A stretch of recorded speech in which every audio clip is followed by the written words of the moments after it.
Hello, I'm Kathy Fox Alfano, host of Born TV's Primary 22, Why Should We Vote for You? Today I'm welcoming Tanisha Sullivan, Democratic candidate for Secretary of State, running in the primary on September 6th, yes, the day after Labor Day. Tanisha, Thank you so much for coming down to Born. We'd really like to get to know you better. First, Tanisha, please tell us, just what does the Secretary of State do? Oh, thank you so much, Kathy, for the opportunity to be with you. And that's a wonderful question, because this is probably one of the most important offices that very few people know a whole lot about. This is a constitutional office, so it's a statewide office here in Massachusetts. The Office of Secretary of the Commonwealth, or Secretary of State as we call it, is the Chief Elections Office, so responsible for voting rights and ensuring that we have safe and secure elections. This office is also the Chief Information Office, so it has a role to play in ensuring that public information actually makes its way to the public.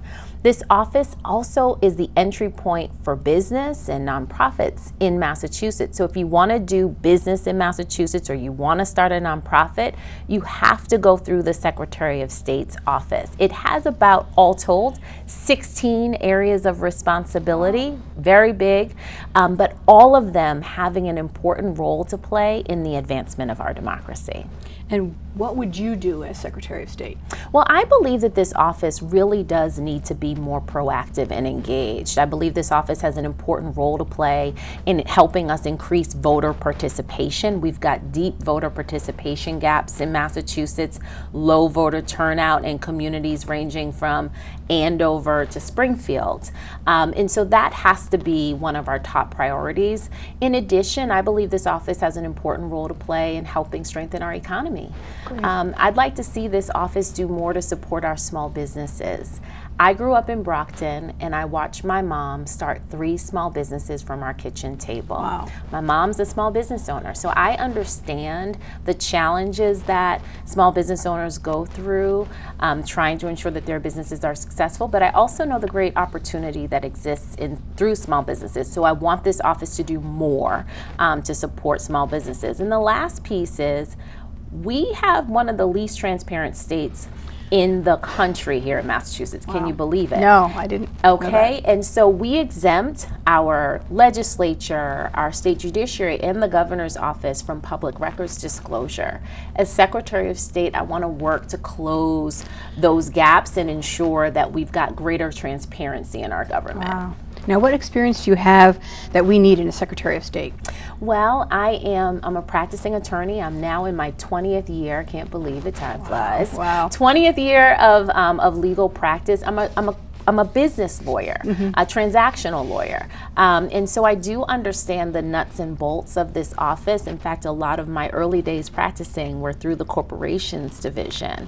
But I'm also a civil rights leader. Great. I've spent a lot of a fair number of the past few years working in our communities to help advance educational opportunity, help increase economic opportunity, working to ensure equitable access to health care, and of course, voting rights. And so I understand not only the technical pieces of this job, but I also have a lens that is rooted in our communities and the people in those communities, and what this job can do, what this role can do to help improve quality of life for people. Great. Secretary of State used to be sort of a behind-the-scenes kind of job, but now it's in the spotlight all over the country. I wonder why. Anyway, if elected, what can you do to make voting rights equal across the state? It is true. I mean, you think 4 years ago, most people really had never heard of a Secretary of State, right? Now we turn on the TV and we see Jenna Griswold and Jocelyn Benson and Dr. Shirley Weber. They all just so happen to be women, I'm just saying. Okay, but really, we're seeing secretaries of state across the country really stepping up to not only protect our democracy, but to advance it. I believe that there's very real opportunity here in Massachusetts to advance, right? We have really all of the components necessary to really help set the pace and be a beacon for the rest of the country. I would like to see the Secretary of State's office do 3 things specifically. 1, continue to work toward breaking down administrative barriers to the ballot box. So working to advance, for example, election day registration. Yes, okay? how would that work? So the way that would work is we'd continue to try to work with the legislature to get it done, election day registration. But if we keep hitting up against roadblocks, I actually believe we should explore a ballot question and let the public actually vote on whether we want to advance election day registration. So we've got to continue down that path, but we also need the Secretary of State's office to be more physically and consistently present in our communities, working with local community organizations and elected officials and stakeholders to help create more of a connection between government and the people. And then the third piece I believe we need to do is focus on civics education. Yes. We need to have more consistent, robust civics education so that our young people, as well as others, understand how our government works and the role that we can all play. We need kind of the full ecosystem, breaking down barriers to the ballot box, improving the relationship between government and local communities, the people, and 3, education, helping people better understand how our government works. Do you have any idea how the Cape sort of ranks in voting percentages? Yeah. So actually, there's a pretty good voter participation rates here on the Cape and the islands, which is wonderful. But there's still an opportunity for more to be done by way of that civic engagement and really in civic education. What I would like to see here in Massachusetts is that we're really helping to lay out a blueprint for what it looks like to have active, vibrant communities where if you have a town meeting or a select board meeting, you know, it's not just 20 people in the room. Right? That the community is coming together to not only raise issues, but to work on the solutions. And the Secretary of State's office has a role to play. Again, this is the Chief Elections Office, but it's also the Chief Information Office. And so through the information lens is where we find the education lens, right? I'm the daughter of a public school educator. My dad spent 40 years working in the Boston Public Schools, and I also spent some time working in the Boston Public Schools as an administrator. And so the education piece, I believe, we have to lean in on, and there needs to be greater supports, and the Secretary of State can be a better partner when it comes to that. Going back to same day or election day registration, how would our town clerks handle that situation? Because right now the staffing, the technology isn't there. How would you be able to fund that? Or because it's really only a few days a year. How would that work? Wonderful. So just so that folks understand, when we have election day and same day, we'll use them interchangeably in this conversation, okay? What it would mean is that if you are eligible to vote, you can wake up on election day, this year, primary day, you could wake up on September 6th and say, you know what, I think I am gonna vote. You're eligible to vote. You can wake up on the election day, you can go down to the polling location, you can register and cast your ballot on the same day. So it really does ensure that anyone who's eligible to vote can always exercise that right. Election day registration actually responds to a need that town clerks and elections officials raised, and that need was for more support and more time to prepare to be able to really operationalize this practice. I believe that we need to do a few things. One, I believe that the Secretary of State's office needs to provide more support to our local elections officials and town clerks. There are 351 election systems around Massachusetts, and our town clerks and local municipalities are pretty much left on their own when it comes to election administration. Really? Okay. I want to change that. I want to ensure that our elections officials have the support they need coming out of the Secretary of State's office to actually continue to have safe and secure elections. That is advocating for more financial resources. It's also advocating for more people resources and the training that people need in order to do the job. I want this office to be more of a partner with our local town clerks. I'll give you an example. In July, the legislature passed the Votes Act, and included in the Votes Act was permanent vote by mail. For the first time in Massachusetts, we've got permanent vote by mail. Okay. They've had that in Georgia for a while. We won't talk about that. But we now have it. And what we're seeing in some communities, Cambridge and Concord, the wrong ballots being mailed out to people. Southwick's town clerk put out an op-ed last week about needing more support to operationalize these things. I believe that it is the responsibility of the Secretary of State to ensure that towns like Concord and cities like Cambridge and Southwick actually have the resources they need to operationalize reforms when they come down the pike. And I believe it's the responsibility of the Secretary of State to ensure that when we do have these reforms, that the Secretary of State's office is taking responsibility for their implementation. Everywhere I've lived, the people who are working the polls are usually older people, retired people, because they're the only ones who can spend the day at at the polls, and it's a long day. Two things: can we split the shifts? Like, people go there from like 6 in the morning until 9, 10 o'clock at night. That's a long day. I have actually been a poll worker. I have seen people literally falling asleep because it's such a long day, and they don't get paid very much. Is there anything you can do about that? Well, we need to do a few things. One, I think it's important that we are prioritizing the safety of our poll workers and other election workers, especially in this climate. Yes, for sure. And so when I talk about safe and secure elections, I mean not just protecting the ballot box, I'm talking about the people too. Yes. Okay. So that's number one, safety. The second is, I think we need to elevate the role of the poll worker so that more people understand that this is a wonderful opportunity. I would love to see, for example, we're here on Bourne High School's campus. I would love to see poll working be elevated as an opportunity for high school students, right? What a wonderful way to include, as part of civics education, the opportunity to work the polls. Right. And in so doing, really introducing young people to this part of civic engagement and civic participation.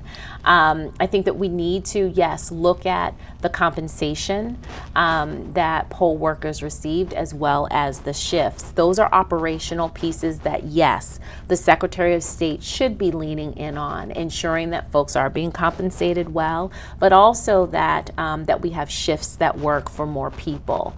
But again, safety, including more young people and finding ways for young people to be a part of poll working. I think that's wonderful and exciting. Yes. And then on the operational side, looking at the compensation and the shift structure is something that the Secretary of State could absolutely help with.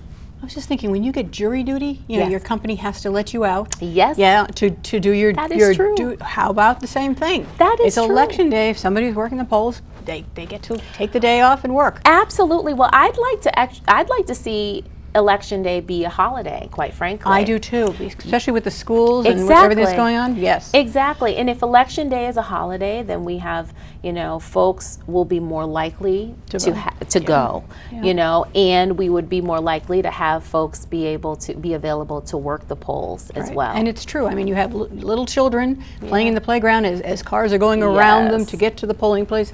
Not a good story. No. So I totally agree with that. If we can somehow manage to make a holiday, that'd be great. Yeah, I think that's something that we should be, again, for Massachusetts, and I want to make this point clear. For Massachusetts, we have a unique opportunity here to advance voting rights, which means that we have an opportunity to kind of push the boundaries here to be able to set the pace for the rest of the country. We're not Georgia. We have to acknowledge that. We're not Texas. So we don't have that direct fight on the protection side that they do in Georgia and Texas. But we do have opportunity here to stretch and to do more. And that's what I want to bring to this office. Really help us. Let's reinvigorate the office. so that it can really help to champion during this period. What are you going to do to make the corporation website easier to navigate? I have a real estate license. I'm a realtor with Jack Conway. Okay. So, but even myself going in and trying to find my number or whatever, Yes. it's not an easy thing. Are you going to work on that? Yes. Good. Because again, my mom was a small business, is a small business owner. And I watched her as a little girl. I watched my mom sit at that kitchen table till the wee hours. Okay. And I don't even know if she slept. But she was working so hard. We've got to make it easier for the small business owner, for the micro small business owner. Yeah. And the website must be modernized. Yes. It must become more accessible. And it should be filled with more resources. Yes. Okay. This office, again, is the entry point for business. So if you're coming to the Secretary of State's website, I want to make sure that while you're there, you can be connected to resources in your local community that can help you to be successful. I want to make sure that you're connected to the Supplier Diversity Office. If you're a veteran-owned or woman-owned, minority or LGBTQ-owned business, be directly connected from the Secretary of State to the Supplier Diversity Office. Be directly connected from the Secretary of State to organizations that have grants for small businesses. Wow, that'd be great. Right? Yeah. This is what it would look like to have a proactive Secretary of State. This is what it would look like to have a Secretary of State's office that is focused on public service. Right? So when you pay your fee, if you're a small business and you're an LLC in Massachusetts, you're paying about $500 a year, every year. Every year. Yep. Every year. If you make money or not. Yes, whether you make money or not, Right. you're paying that money. We need to be providing service. Yes. We need to be, so that's something that I'm very passionate about, and I have my mother in my mind when I look at that office. Great. And so we've got to make it easier, and that's low-hanging fruit. We could do that today in that office. Wow. We have a lot of seniors here on the Cape. It's a vulnerable population to fraud. Yes. What can you do to help us with this Yes. escalating problem? It's getting worse, especially with the pandemic. It really got worse. What can you do? Absolutely.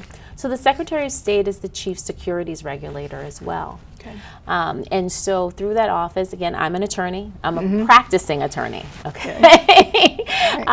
So through that office, we will continue to hold bad actors accountable and protect our seniors and others from fraudulent activity when it comes to their retirement accounts, 401ks, pensions, etc. That's critically important. We will continue to do that, and I will be a force when it comes to that. Great.